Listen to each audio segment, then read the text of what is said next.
¿Qué tal? Muy buenas noches, amigos. Como cada lunes en su programa Asistente Legal, estamos con un tema súper buenísimo porque actualmente esta situación del patrimonio, de las tierras, ¿qué pasa? Luego queremos invertir un dinero que tenemos y qué es lo que sucede, que no sabemos qué hacer. Muchas veces van y hay unas ofertas buenísimas y te dicen, no, momento, no compres porque es ejido.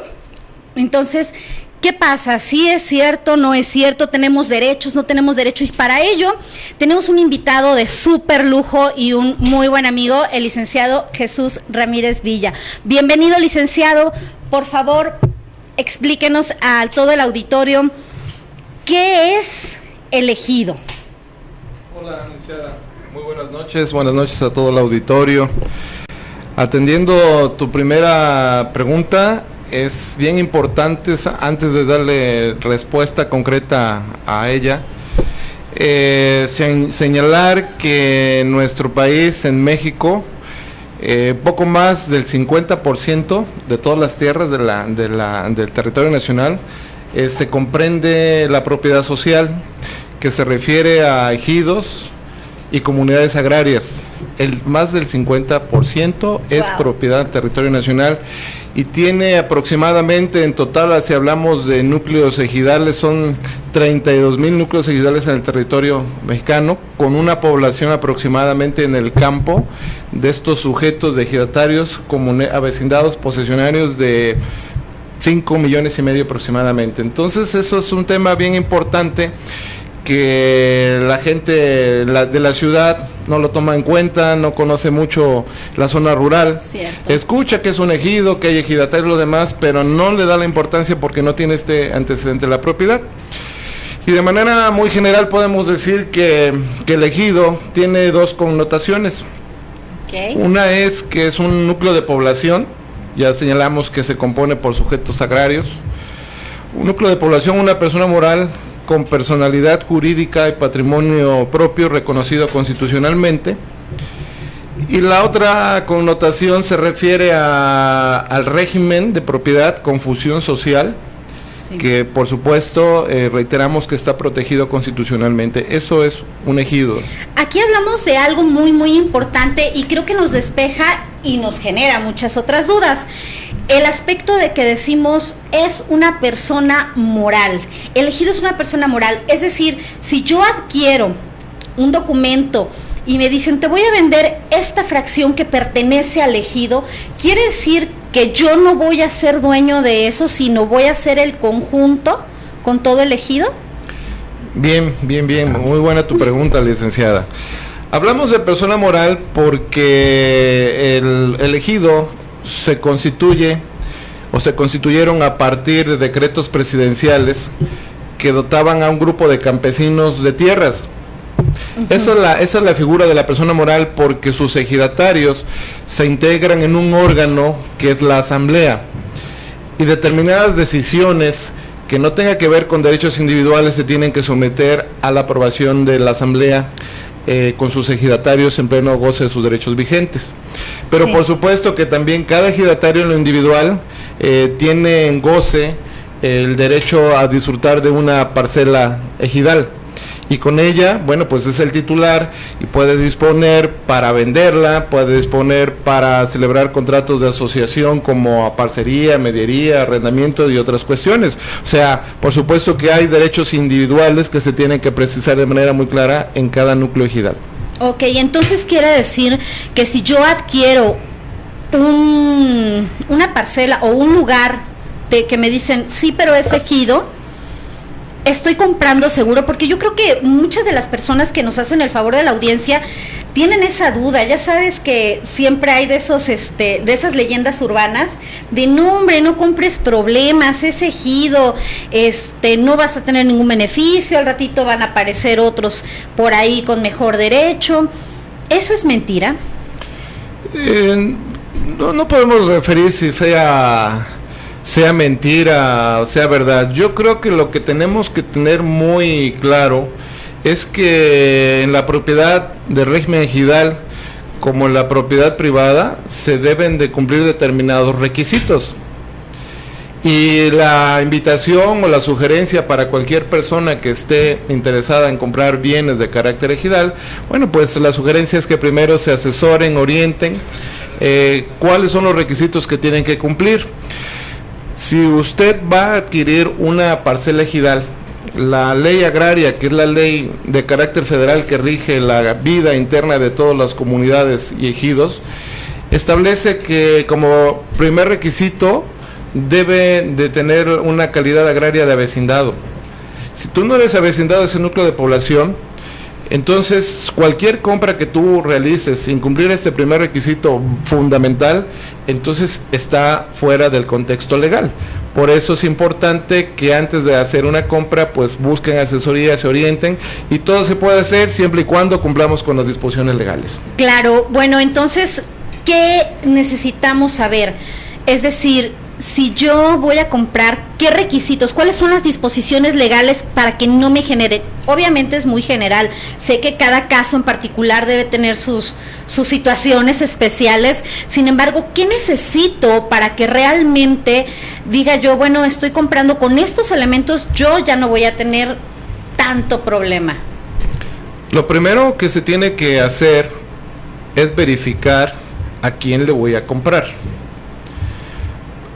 Si le vas a comprar a un ejidatario, tienes que revisar o que te muestren el documento con el cual le acredita que es propietario de una parcela dentro del ejido.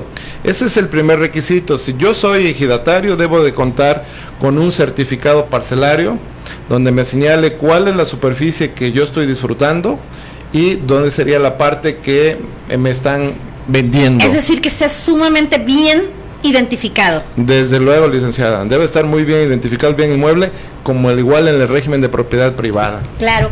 Bueno, ahorita tocamos algo importante: régimen de propiedad privada y régimen de situaciones agrarias, ¿no? Ejido. ¿Cuál es la diferencia? Es decir, yo como ciudadano común, obviamente si pertenezco al ejido tengo que hacer todo esto que estamos platicando. ¿Cómo lo diferencio? ¿Cómo sé que de verdad me están diciendo la verdad? Porque muchas veces acude a esos anuncios de te vendo tales terrenos, y resulta que después de haber dado tantos pagos y demás, dicen sí, pero es ejido. Entonces, ¿cómo sé con qué documento me ostento con una propiedad privada y con qué documento me ostento con una, pues ahora sí, parcela o un terreno que pertenece a un ejido? Como ejidatario te debes de identificar con un documento que se llama certificado parcelario. Perfecto. Estos documentos, a partir de la última reforma a la ley agraria en el año 1992, se implementa un programa en apego al artículo 56 de esta ley, que le da la facultad a la asamblea de llevar a cabo la medición de todos los terrenos ejidales. Se les medían sus parcelas y a partir de ahí se genera un certificado parcelario que señala la superficie, medidas y colindancias y los datos generales del propietario. En el caso de la propiedad privada, pues la persona que se ostenta propietario pues debe de contar con una escritura pública debidamente inscrita y registrada en el registro público de la propiedad. Básicamente, para adquirir terrenos, sean propiedad privada o ejidos, debemos de tener claras dos cosas muy presentes. Primero, tenemos que tener identificada la persona que se dice propietario. Se debe de identificar, eso es básico, ¿no? Como cualquier trámite. Tu credencial de lector, sí coincide este documento con quién soy yo. Exactamente, y posteriormente, bueno, pues viene entonces la acreditación de la propiedad, que ya sea con la escritura pública o con el certificado parcelario de aquellos terrenos que se encuentran en el régimen ejidal. Si me muestran una escritura, propiedad privada; si me muestran un certificado parcelario, ejido. Así es. Además, le podría yo ahí sumar un poquito que si la persona quiere estar más que tener la certeza de que es un documento que cumple con las disposiciones legales, bueno, pues en el caso de la propiedad privada puede ir al registro público de la propiedad para verificar su vigencia, su registro. Claro. Y en el caso del ejido, pues puede acudir al registro agrario nacional para tramitar una constancia de vigencia de derechos sobre ese terreno ejidal. Registro Agrario Nacional. Es el equivalente al registro público de la propiedad, pero en materia agraria. Exacto, licenciada. Así, de excelente. Manera concreta. Bueno, son datos que de verdad aprovechen ahorita al licenciado para hacer todas las preguntas, porque antes de comenzar el programa, déjame decirte, amigo, que empezaron a preguntarme, inclusive algunos clientes me decían que no se iban a perder el programa porque cómo les ocasiona problemas o incertidumbre el hecho de que les digan ejido. Hace cuenta que los espanta y dicen, no, ahí la ley es el comisariado y si a él no quiere, ya no pudieron hacer nada y no vas a poder heredar y qué tal si, vaya, una serie de situaciones. ¿Qué es lo más importante? Bueno, ya adquiero el terreno o la propiedad que voy a comprar.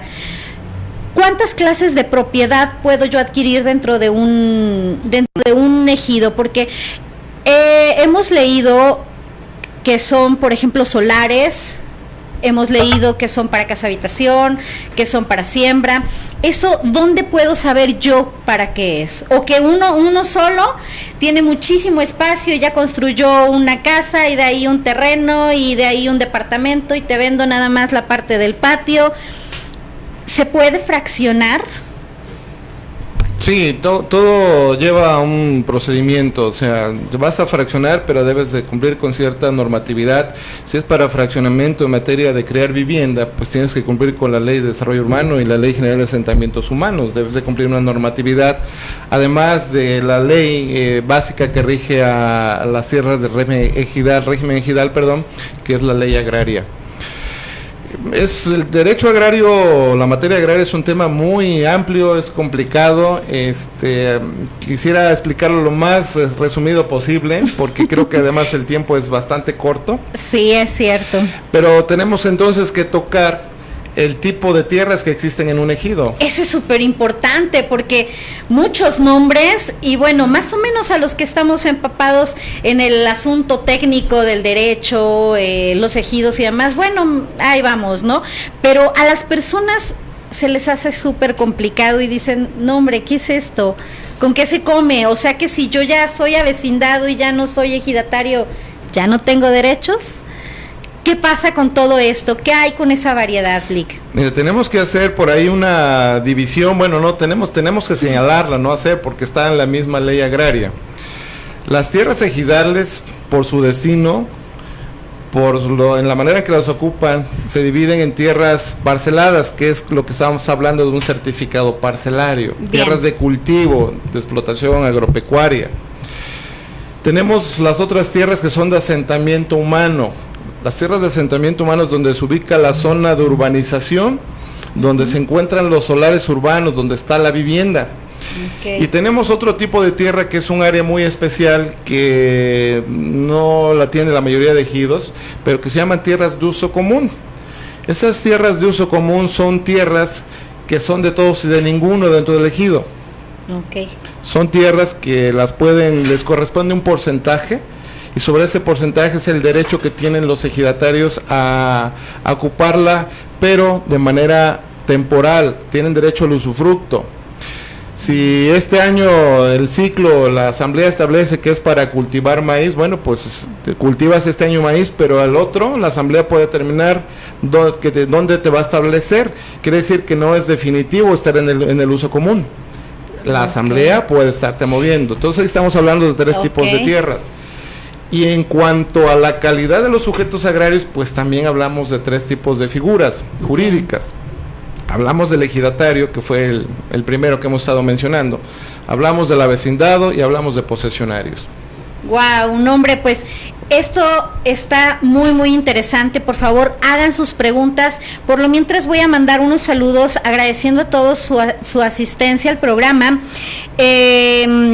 A Toto de San Miguel de Jabueyes en México, muchísimos saludos. También tenemos más saludos, está Guillermo Suárez, Elidet Balcón, Jesús Virto, Bueno, nos dicen saludos Lic e ingeniero agrónomo Jesús Ramírez, de parte de su excompañero de generación José Juan Guadarrama. Un tema bastante extenso, muy bien por abordarlo. Jesús Virto, desde su casa, el restaurante El Mitote. Bueno, pues ahí tenemos unos cuantos saludos, y para no extendernos, porque tenemos que ocupar el tiempo para bastantes cosas que tenemos que tocar, vamos a una pequeña pausa y regresamos para saber a qué tenemos derecho como ejidatarios, posesionarios y avecindados. Regresamos.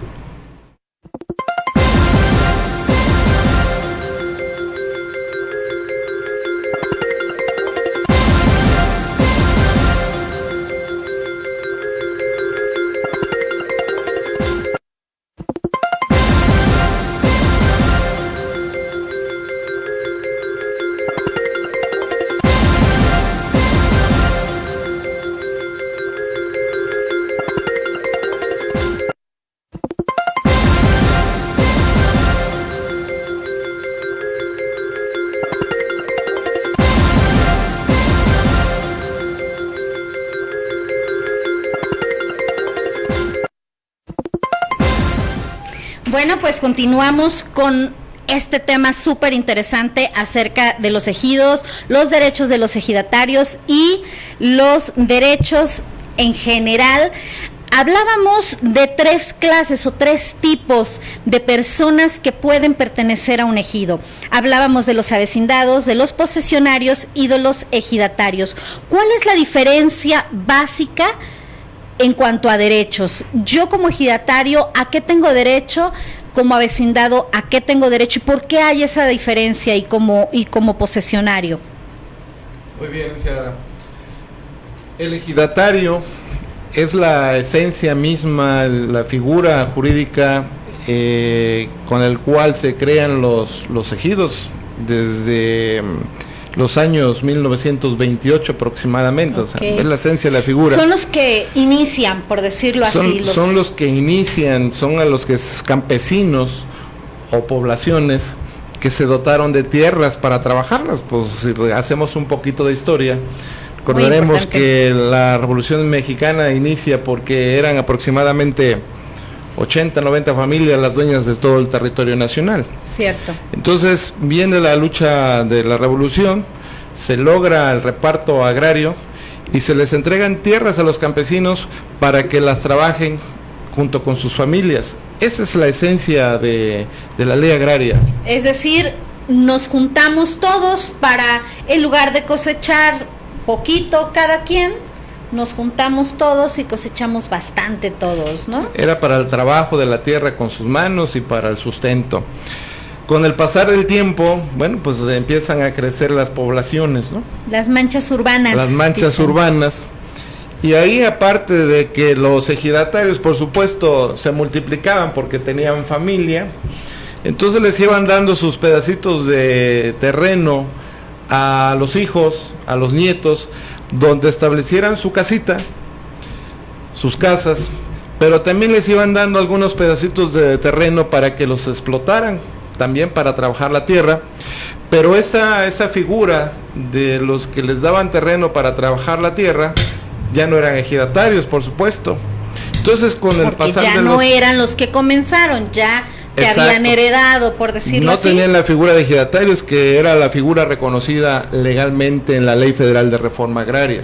Okay. Cuando viene la reforma a la ley en el año 92, entonces, reconociendo la realidad existente en el campo, que había gente que trabajaba, tenía sus fracciones, sus pedacitos de terreno, entonces la figura que se crea y se reconoce es posesionario. Gente que sin ser ejidatario tenía en explotación un pedazo de terreno. Es decir, tú no iniciaste, tú no formaste el ejido, pero por la razón que sea, tú estás haciendo uso en este momento y por lo tanto formas parte del ejido. Así es. Y con la reforma se les reconoce el derecho, se les miden sus terrenos y también se les da un certificado parcelario en calidad de posesionario, no ejidatario. Esa es una gran diferencia. Okay. Y hablábamos de que los poblados fueron creciendo que se fue multiplicando, y entonces ahí hablamos de los avecindados, la persona que tiene su vivienda establecida dentro de las tierras de núcleos de población ejidal. Esas son las tres figuras. ¿Y cómo las adquieren? Si se supone que somos un grupo cerrado, ¿cómo adquiero la calidad de avecindado? Es decir, ¿solamente porque fui y me metí? No, reiteramos, o sea, estás ocupando un espacio para vivienda, pero la ley agraria de manera explícita señala que un avecindado es una persona que sea mexicano, mayor de edad, que tenga por lo menos un año de haber residido en las tierras del núcleo de población ejidal, que lo reconozca la Asamblea de Ejidatarios. Muy importante. Muy importante que lo reconozca la Asamblea de Ejidatarios. Sin ese reconocimiento, aunque viva ahí, no tiene la calidad legalmente reconocida de vecindado. Lo tiene que reconocer la Asamblea de Ejidatarios, o en su caso también pues quedan sujetos a promover su reconocimiento ante el Tribunal Agrario, por supuesto. Entonces, hemos ahorita mencionado varias veces esta figura del comisariado, esta figura de la asamblea, que por lo visto es muy importante, porque digamos que es quienes llevan el mando. Pero ¿qué son? ¿Quiénes los eligen? ¿Son dentro del ejido o pueden ser personas externas o son como los políticos que se lanzan a campañas y voten por mí? ¿Qué es? ¿Quiénes forman este consejo? ¿Quiénes forman todas las autoridades dentro del ejido? Ah, bien, te refieres a las representaciones en un poblado ejidal. Las representaciones en un poblado, hablamos de que el alma, el órgano supremo, es la Asamblea General de Ejidatarios. Por supuesto que se constituye con los ejidatarios con derechos legalmente reconocidos. ¿Solo ejidatarios? Ejidatarios. Si yo soy avecindado, ¿no puedo pertenecer a ese consejo? Por supuesto que no, tú no formas parte de la asamblea. Ojo. Así es. Solo ejidatarios, no avecindados, no posesionarios, únicamente ejidatarios. Ejidatarios, exclusivamente. Después viene el órgano de representación, que es el comisariado ejidal. El comisariado ejidal es un órgano colegiado que se integra por un presidente, un secretario y un tesorero, porque a veces hay confusión en las comunidades, dicen el comisariado y creen y lo señalan al presidente, pero no, es el presidente del comisariado ejidal, hay que especificar. Cuando refieran comisariado, están refiriéndose a las tres figuras, presidente, secretario y tesorero, también es importante. Que actúan en conjunto. De manera colegiada, por supuesto.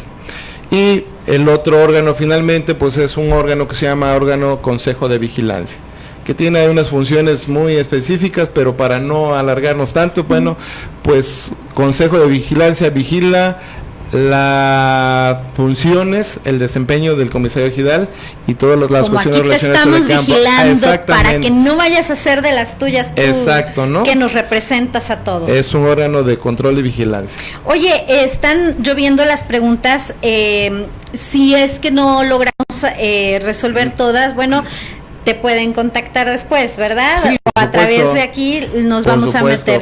Con mucho gusto. Vamos a dar lectura. Preguntan, ¿existen fraccionamientos o pueden crearse fraccionamientos en los ejidos o dentro de los ejidos? Sí, claro que sí. Esa es una de las bondades a partir de la reforma a la ley agraria del año de 1992. Digo, una de las bondades porque la realidad a veces va quedando, rebasa a la normatividad, ¿no? Y claro, por eso se van generando nuevas leyes. Lo cierto es que todos los centros, los centros de población, vamos a hablar aquí de Jalapa, Veracruz, pues creció sobre terrenos ejidales, ¿no? Hablamos de Lucas Martín, hablamos de Rafael Lucio. Todas estas partes eran terrenos ejidales. Con el paso del tiempo, debido a la necesidad de vivienda y de que el ejidatario ya no podía explotar la tierra porque también había que reconocerlo, ya le robaban su cosecha, ya le metían a hacer travesuras, entonces fueron haciendo lotificaciones, fueron fraccionando, y con el paso del tiempo, bueno, pues lo que pasó fue que se aplicó un decreto de expropiación por parte de la desaparecida Coret y se establecían las zonas urbanas como en este caso de la ciudad de Jalapa. Y hoy en día, con la bondad que señalaba de la reforma de la Ley Agraria del 92, bueno, los ejidos pueden regularizar sus tierras, contar con certificados parcelarios, y posteriormente hay un procedimiento que se llama adopción de dominio pleno, que de manera concreta no es otra cosa sino cambiar del régimen ejidal a la propiedad privada.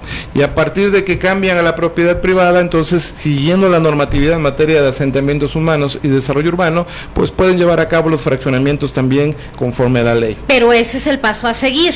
Ese es el paso a seguir. Tengo que ser propiedad privada y posteriormente ya obtener los permisos de desarrollo urbano y ordenamiento territorial para poder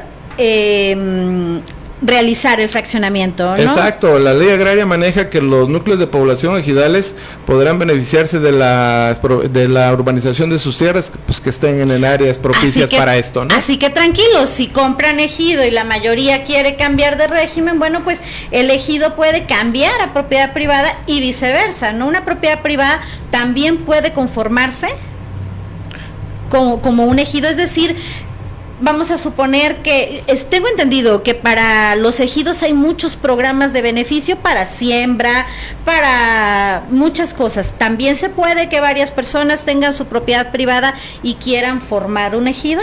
Sí, también, por supuesto, también la ley contempla esos casos que hasta el día de hoy, después de mi experiencia de muchos años en el sector agrario, todavía no me toca vivirlo, quizás algunos compañeros ya, pero sí, la ley prevé que si hay propietarios privados interesados en constituirse como ejido, lo pueden hacer. Se requiere un mínimo de 20. Mínimo de 20. Que aporten sus tierras, por supuesto. Perfecto, bueno, pues ahí está el tip. Vamos a continuar con las preguntas. Dice, mi tía compró un lote de un ejidatario en fracción y dice que su lote, cito, cesión de derechos, y construyó su casa. ¿Esto es legal? ¿Comprar así a un ejidatario? Hemos estado señalando que hay un procedimiento, que es el procedimiento correcto.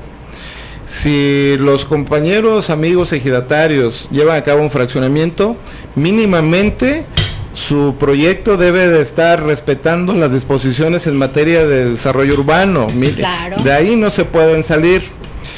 Es muy común, tenemos que hablar de la realidad, que se dan cesiones de derechos. Ese documento en su momento para un procedimiento de regularización, por supuesto que les es válido.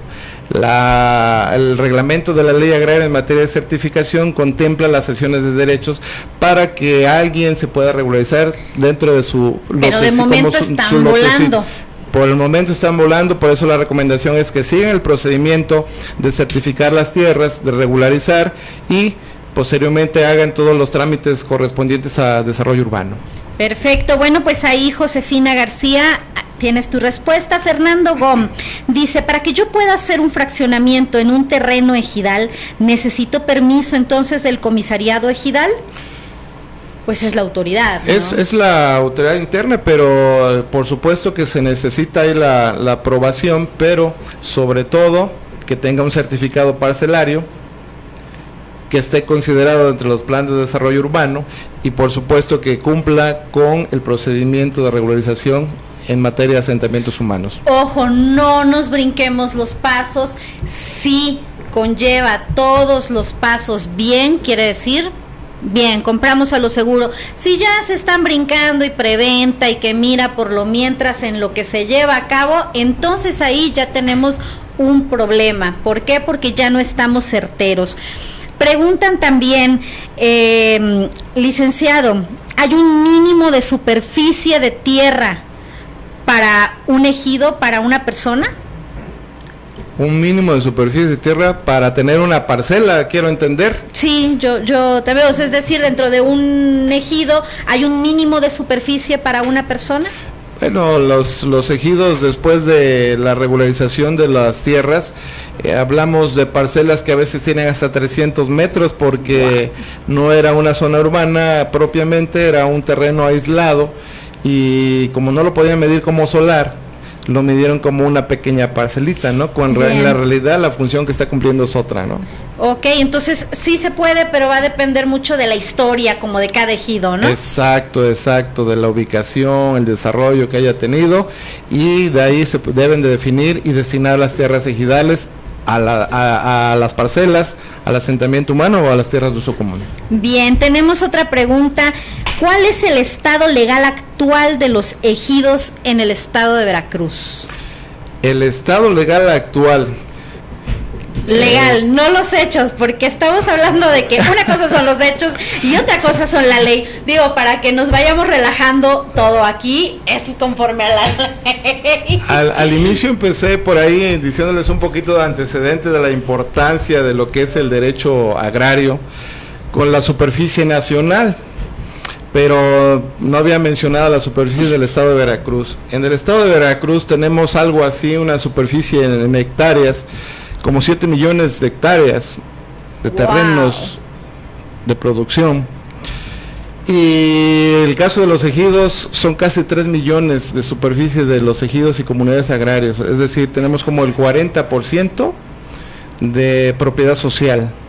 O sea, por eso es muy importante, y tenemos aproximadamente en sujetos agrarios, ejidatarios, avecindados, pues tenemos por lo menos de 500,000 de sujetos agrarios para arriba, ¿no?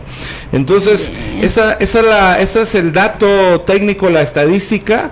¿A qué nos lleva? Antes era todo completamente propiedad social, pero ya hablamos de un tema que se llama dominio pleno, donde la tierra elegida se ha ido convirtiendo en propiedad privada, y a partir de que las parcelas se convierten en propiedad privada, pues ya quedan sujetas a las disposiciones del derecho común, y ahí nosotros ya perdemos un poquito de vista cuál es el estado que va guardando todos esos terrenos que se convirtieron en solares, las siguen explotando, ya se fraccionaron con la familia, porque en ejido no se puede fraccionar una parcela, pero siendo propiedad privada, pues sí, ya puedes hacer tus repartos sobre tus superficies. Entonces, es un dato ahí complicado, ¿no? Claro. Para decir exactamente, darle una respuesta muy concreta, pero que ese es el panorama general. Wow, acabas de tocar un tema muy, muy importante. No se puede fraccionar dentro de una parcela.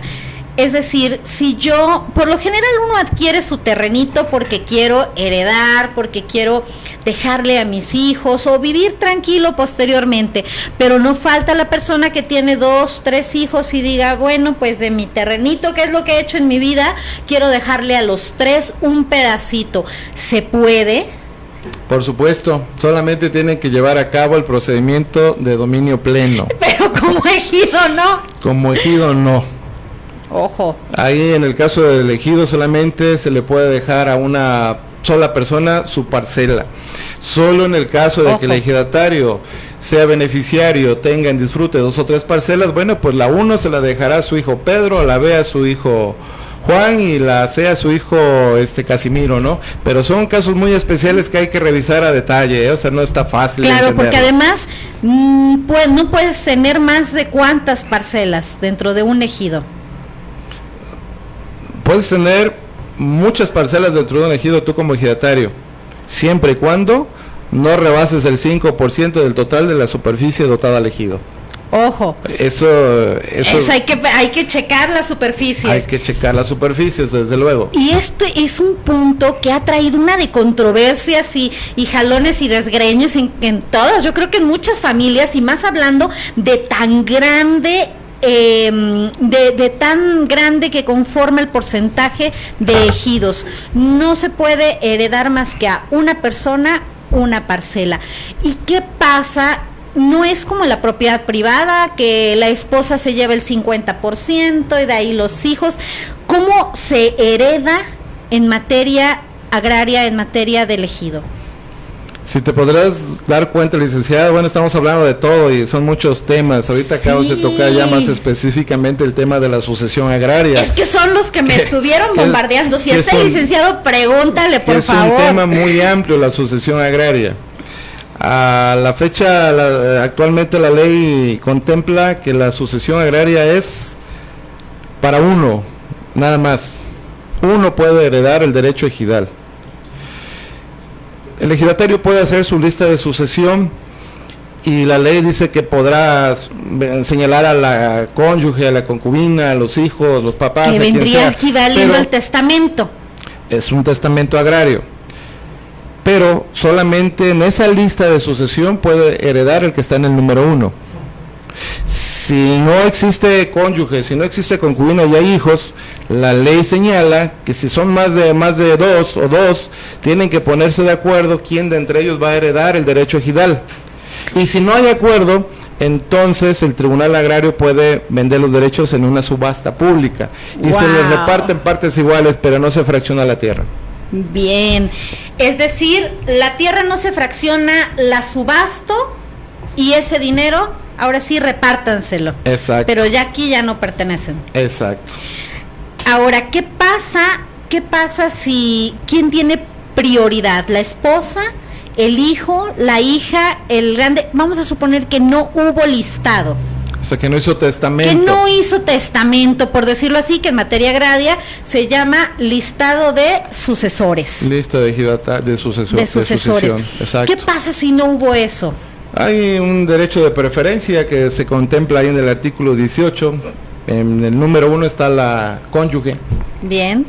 La concubina, uno de los hijos, los ascendientes o cualquier otra persona. En ese orden es como se asignan los derechos al momento del fallecimiento. Bien. ¿Qué pasa cuando hay esposa, hay hijos y la esposa dice, no, yo soy la esposa, pero yo no voy a meter un peso ahí? ¿Puede el hijo ir y reclamar dejando fuera a la esposa? No, de ninguna manera. O sea, se tiene que respetar el orden de preferencia. Si a la esposa no le interesara convertirse en la nueva titular de derechos, pues entonces tendría que, la figura, que al igual que en materia civil, pues tendría que repudiar la herencia, ¿no? Bien. Tiene que repudiar y entonces pasaría al siguiente en ese orden de preferencia que va. Bueno, tenemos muchísimas preguntas. ¿Qué pasa? Y del tema, ¿qué pasa si no quiero dejárselo a nadie? A nadie, toda mi esposa y mis hijos me trataron bien mal toda la vida y no se lo quiero dejar a nadie de mi familia. Bueno, si no se lo quiere dejar a nadie y está con vida, entonces tiene que renunciar. Pero ¿y si me muero y yo digo, cuando yo me muera no quiero dejárselo a nadie de mi familia? Bueno, si no deja testamento agrario, volvemos a lo mismo. Entonces la asignación de la sucesión se asigna conforme al orden de preferencia establecido en la ley. ¿O en el listado de la testamento, por decirlo así, puedo nombrar al mismo ejido? No, de ninguna manera. Tengo que nombrar cónyuge, concubina, hijos, papás o cualquier otra persona, pero hay que nombrarlo. Ojo. Por supuesto. Perfecto. Dice Naxiel Sánchez, muchísimos saludos, licenciado Jorge Alberto Muñoz. ¿Qué pasa si me declaro? Ay, Dios bendito. Gracias. Qué amables. No es el tema. Ok, gracias. ¿Cuáles son los errores más comunes al adquirir una fracción en ejido?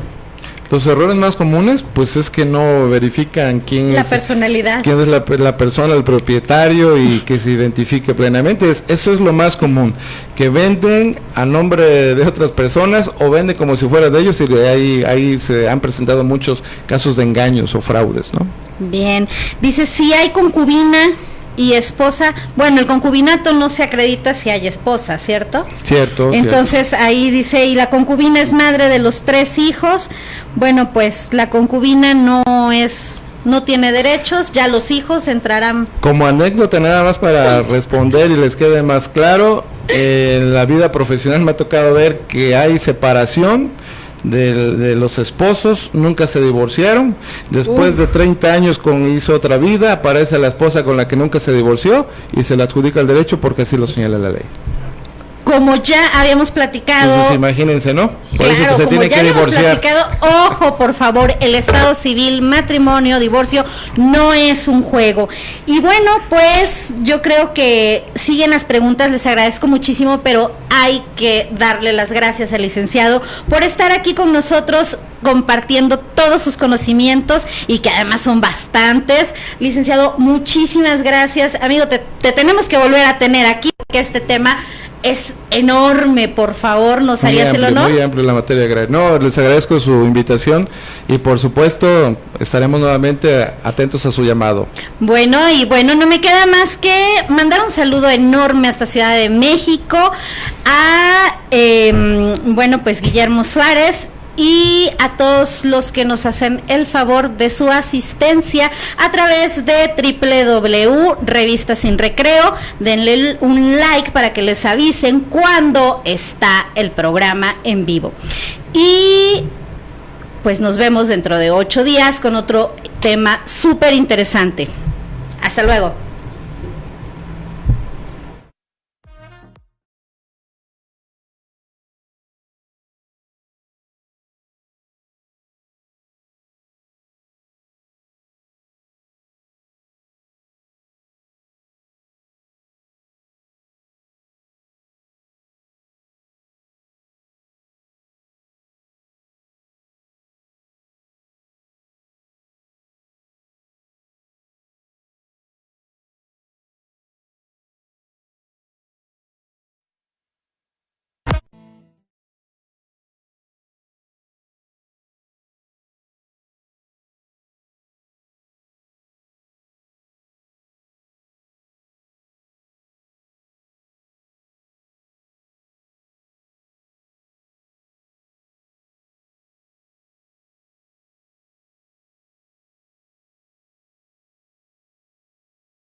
He pensado en ti tantas ocasiones, ya no sé si mandarte cartas o maldiciones. Por el amor que alguna vez hubo en nuestros corazones, por el dolor que causaron nuestras decisiones. A pesar de que ella tiene más de un año, el momento en que me infligiste el mayor daño, sigo derramando lágrimas en este paño, recordando lo que construimos peldaño a peldaño. No es nada fácil, aunque parezca, la tinta del bolígrafo sigue fresca. Ese que escribió que este amor crezca, ese que anotó es hora que desaparezca. Se dejaron páginas en blanco del cuento, páginas que decían que el amor está en aumento, otras reflejaban sufrimiento. El libro de comedia se volvió lamento. Este cuento se dio por terminado, no entendía nada de lo que había pasado, ni siquiera el por qué tú te habías marchado. Y hasta ahora esto en mi mente se quedó grabado. Tu mirada reflejando decepción, tus palabras hablando de confusión, tus manos expresando desesperación, tu partir que trajo mi depresión. Yo quisiera saber si es que tú vas a volver, si yo puedo ser aquel que no quieras perder, aquel que pueda sostener si vas a caer. ¿Quién te pueda entender si nadie lo puede hacer? Y es que últimamente he pensado en ti, en esos momentos que pasaste junto a mí, en los recuerdos que tú me dejaste, justo aquel día en el que me abandonaste. Y es que últimamente he pensado en ti, en aquellas cosas que yo te di, cuando yo buscaba hacerte feliz, justo antes de que todo se tiñera gris. He pensado en ti tantas veces, tanto que puedo decir que en mis sueños apareces, pero al despertar es cuando tú te desvaneces y me doy cuenta que a mi mente perteneces, y me doy cuenta que siempre estarás presente, pues de alguna forma te cuelas en mi mente. Quiero estar junto a ti y eso es evidente, aunque sepa que volver no es inteligente. A pesar de que junto a ti tuve buenos momentos, también junto a ti tuve muchos lamentos, muchos causados por enojos sin argumentos, y otros tantos por no cumplir nuestros juramentos. Sé que aunque yo me encuentre con otra persona, tú siempre serás la única que me apasiona, la única que al estar con ella mi mente no reacciona, la única que en realidad me emociona. No me importa lo que haya ocurrido, no me importa cómo hayamos sido, no me importa lo malo que se ha vivido, no me importa que tú ya te hayas ido. Corazón y mente, uno lucha por buscarte, mientras que el otro lucha por superarte. Ellos no saben que aunque estés en otra parte, yo nunca dejaré de amarte. Quiero que te quedes aquí, no quiero dejarte ir. Estar contigo es vivir, estar sin ti es morir. Busco hacerte sonreír, no busco verte sufrir. Quiero que vuelvas a mí, pues siempre pienso en ti. Y es que últimamente he pensado en ti, en esos momentos que pasaste junto a mí, en los recuerdos que tú me dejaste, justo aquel día en el que me abandonaste. Y es que últimamente he pensado en ti, en aquellas cosas que yo te di, cuando yo buscaba hacerte feliz, justo antes de que todo se tiñera gris.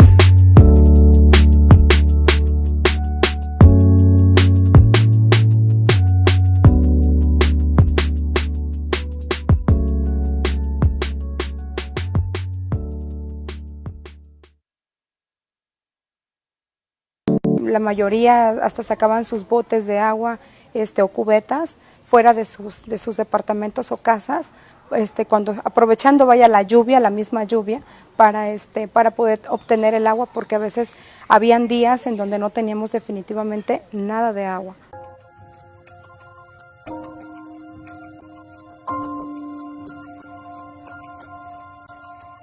Nos hace falta bastante el agua, ya desde hace bastante tiempo, ¿no?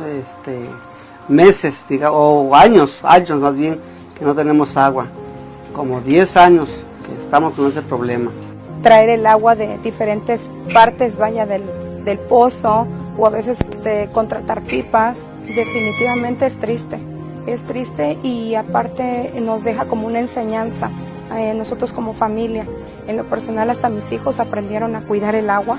Estamos en el proceso de prueba.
Thank you.